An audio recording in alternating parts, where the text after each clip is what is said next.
Hey guys, Vivo का नया mid range smartphone Vivo S19 Pro smartphone भारतीय बाजार में जल्द लॉन्च की जा सकती है। इसकी डिजाइन और स्पेसिफिकेशन दिखाई गई, चलिए जानते हैं। इसमें 50 मेगापिक्सल का ट्रिपल कैमरा सेटअप हो सकता है, जिसमें हमें Sony IMX921 सेंसर का उपयोग करेगा और इसमें 5x डिजिटल जूम हो सकता है। चलिए इसके अन्य स्पेक्स देखें। इसमें 6.78 इंच की 1.5 के रेजोल्यूशन वाली full HD plus OLED panel होगा और इसके साथ 5500 mAh की लंबी बैटरी मिल जाता है।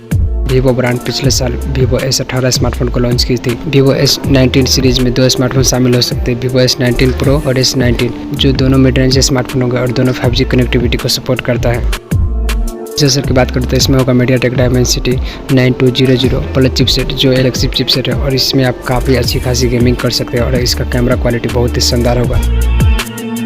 इसकी कीमत को लेकर अभी कोई खुलासा नहीं किया। इसकी डिज़ाइन की बात करें तो इसका डिज़ाइन Oppo Reno 10 सीरीज़ के मुकाबले 10 सीरीज़ की दिख रहा है।